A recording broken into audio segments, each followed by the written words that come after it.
Welcome to the Ask Coach Mac podcast, where coaches from around the world get their strength and conditioning questions answered. What's up, guys? Rob McKeefery here, and welcome to episode number 50 of Ask Coach Mac.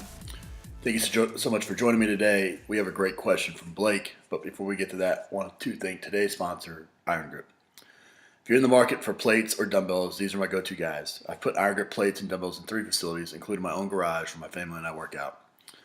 I've had nothing but positive experiences with them and love the fact that they're manufactured in the U.S. For more information, go to irongrip.com, follow them on Twitter, or call Chris DeSanto at 509-230-3124. All right, here's today's question for Blake. Hey, Coach Mac. My name is Blake Brewster, and my question is, how would you prepare your football team for a bowl game? Blake, the postseason is a fantastic time and a great opportunity as a strength coach to make a big difference. But it's also one of those challenging times in the year when the athletes are, they're beat up from playing a violent game. Their bodies are mentally stressed through, academics and finals and just the end of the year and maybe even winter and all those types of things. And so it's definitely a challenging time. However, I don't think you change a whole lot about your program, your in-season program, going into the postseason. A, because it's part of what got you there in the first place, but B, you don't want to be adding too much of a new stimulus during that time because you just don't know how the body's going to react. And so when you're talking, bowl prep can be sometimes 2-3 weeks, getting ready for postseason tournaments in basketball, things like that, again, about 2 to 3 weeks. And so, typically what I've done is to continue kind of with our training program, whether or not we make the postseason or not, I've programmed in training for, throughout finals. And we don't change a whole lot. Now, I would say this. One thing that we do focus on is making sure that we're getting healthy.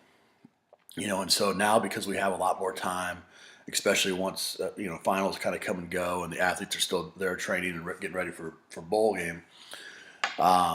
We have more time to do some things like hurdle mobility and foam rolling and stretching and even education opportunities like what they should be eating. Especially during the festive holidays and things along those lines. And so we'll spend some more time on the front end with our athlete prep. We'll spend some more time on the back end with their recovery processes and things along those lines. And then the other 2 main goals during the bowl prep are to increase the amount of volume just a little bit,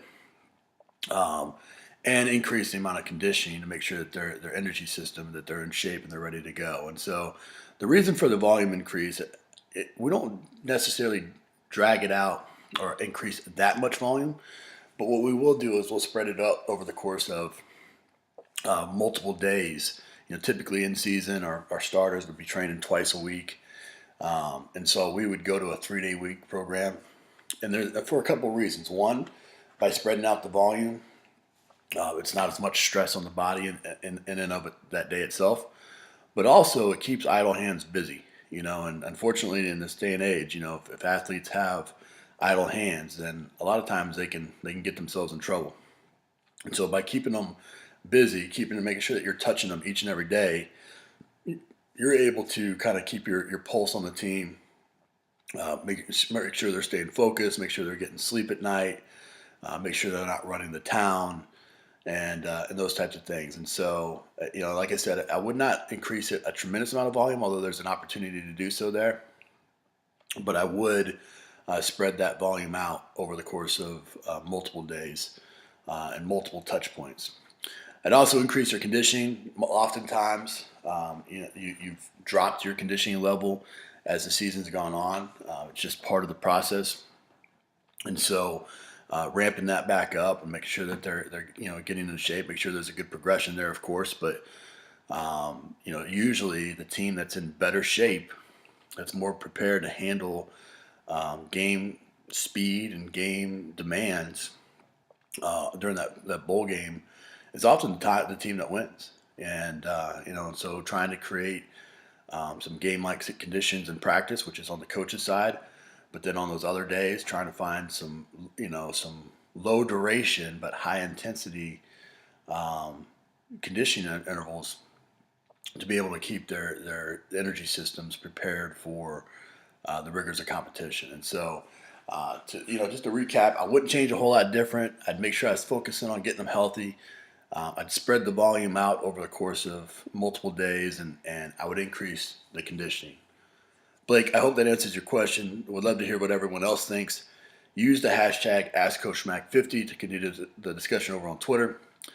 Blake, thanks for your question. I want to encourage everyone else that if you have a question that you would like to potentially be featured on the show, head over to AskCoachMac.com. There you can ask your questions by hitting the record button at the bottom of the page. Thanks so much. I appreciate you. And here's a quote to finish off the day by Don Meyer. The key to success is to do the next right thing right. Wise words. Take care, guys. I'll see you in the next episode of Ask Coach Mac. Bye for now.